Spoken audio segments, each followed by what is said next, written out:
Hello বন্ধুরা, কেমন আছো সবাই? আমি আজকে রান্নাঘরে এসেছি রান্নাঘরে ডিনার বানাতে।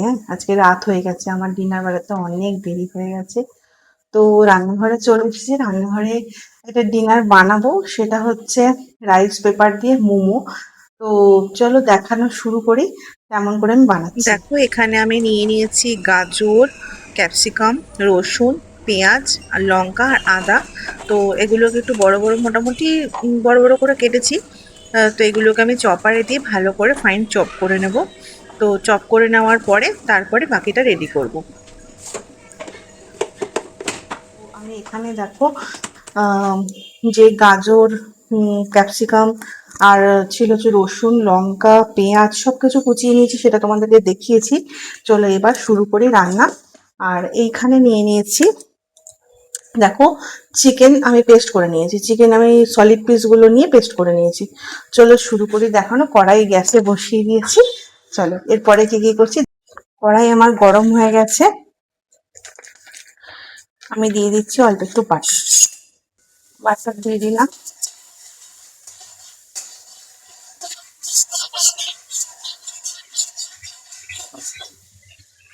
আমি এবার সবজিটা দিয়ে দিচ্ছি।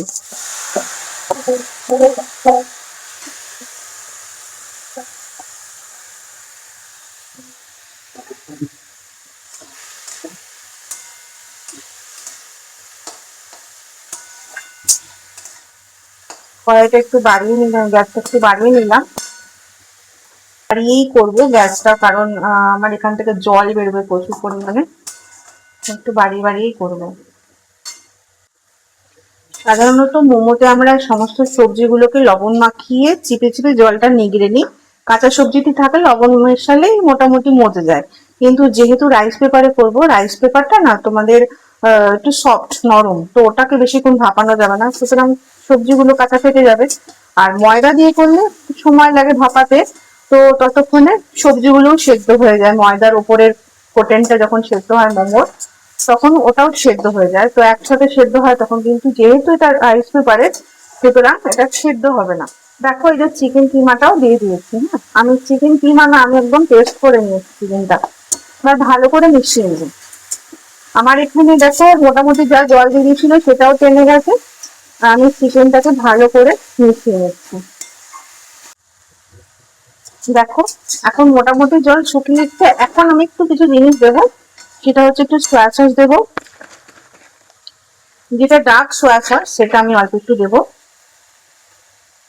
ডার্ক সয়া সসে যেহেতু লবণ থাকে, ওর জন্য আমি লবণটা কিন্তু অল্প দিয়েছি।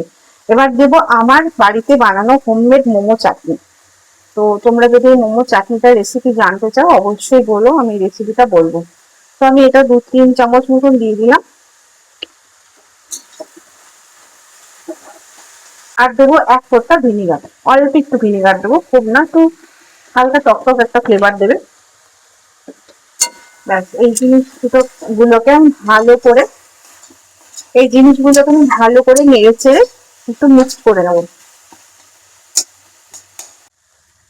মোটামুটি একটু জল জল যেটা ভাব ছিল সেটা কিন্তু শুকিয়ে গেছে। আমার এইটাই হচ্ছে কারণ, যে জিনিসটা আমার সেদ্ধ হয়ে যায় আর যে কাঁচা কাঁচা ব্যাপারটা সেটা যেন চলে যায়, আর একটু জল জল ব্যাপারটা যদি থাকে সেটা যেন টেনে যায়। কারণ আমি যেহেতু রাইস পেপারে দেবো, ওটা কিন্তু পুরোপুরি রেডি, জাস্ট হালকা করে স্টিম করবো। আর না হয় প্যানে হালকা করে ব্রাশ করে আমি, অয়েল ব্রাশ করে আমি বসিয়ে দেবো। তো দেখো এরপর আমি এবার নামিয়ে নেবো। হ্যাঁ, জিনিসটা আমার হয়ে গেছে। এটা হচ্ছে রাইস পেপার শিট। হ্যাঁ, তো এটা এরকম প্যাকেটে অনলাইন থেকে আমি কিনেছি, এরকম প্যাকেট থেকে তোমরা পেয়ে যাবে। এরকম টাইপের ভ্যারাইটি ব্র্যান্ডের আছে।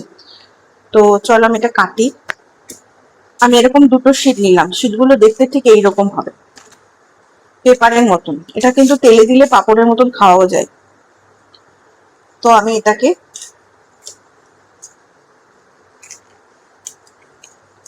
4 টুকরো করে নেব। 2 টুকরো। আমি এখানে 2টো শিট নিয়েছি, 8 টুকরো হবে।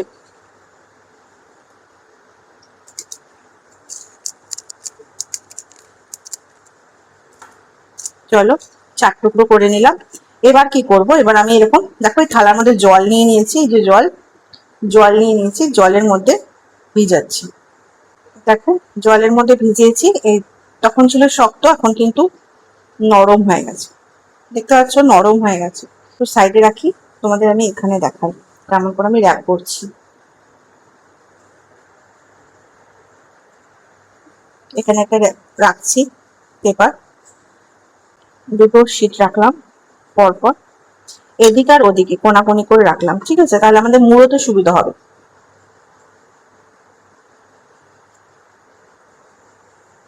তো স্টাফিংটা নিয়ে নিচ্ছি।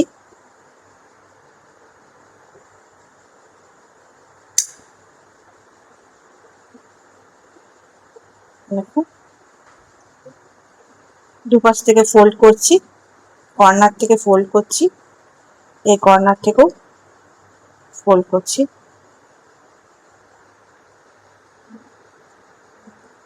সুন্দর করে র্যাপ হয়ে গেছে। এরকম করে আমরা রেডি করে নেব। একটা ছোট ফ্রাইং প্যান নিয়ে নিচ্ছি, গ্যাসটা জ্বালিয়ে নিলাম, অন করে দিয়েছি। আমি এই কটা রাইস পেপার র্যাপ তৈরি করেছি, মোমো রাইস পেপার দিয়ে মোমো তৈরি করেছি। পুরো এক টেস্ট লাগবে খেতে, বরঞ্চ টেস্টি আরো বেশি লাগে, মানে দারুণ লাগে খেতে। একবার ট্রাই করে অবশ্যই দেখো।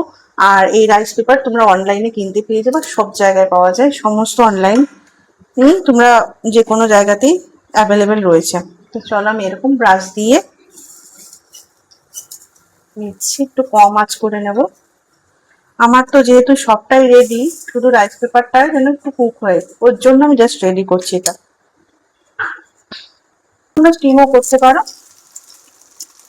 আমি আপাতত হালকা করে একটু ফ্রাই ফ্রাই করে খাচ্ছি।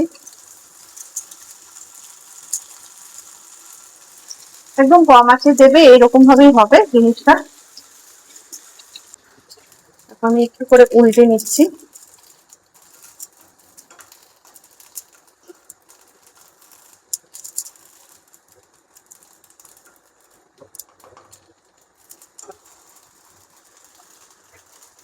জাস্ট একবার করে উল্টে পাল্টে নেব, বেশিক্ষণে রান্নার বিষয় নেই এটার মধ্যে কিছু।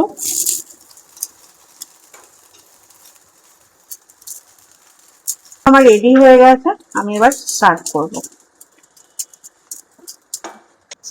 আজকে আমি বানিয়েছি প্যান ফ্রাইড মোমো। তো আজকে খুব হালকা করে ব্রাশ দিয়ে বাটার ব্রাশ করেছি, বাটার ব্রাশ করে বানিয়েছি প্যান ফ্রাইড মোমো। তোমরা এটা চাইলে স্টিম করেও বানাতে পারো। তো আজকে এই পর্যন্তই, চলো টাটা। তোমরা সবাই সাবস্ক্রাইব করো, লাইক করো, টাটা।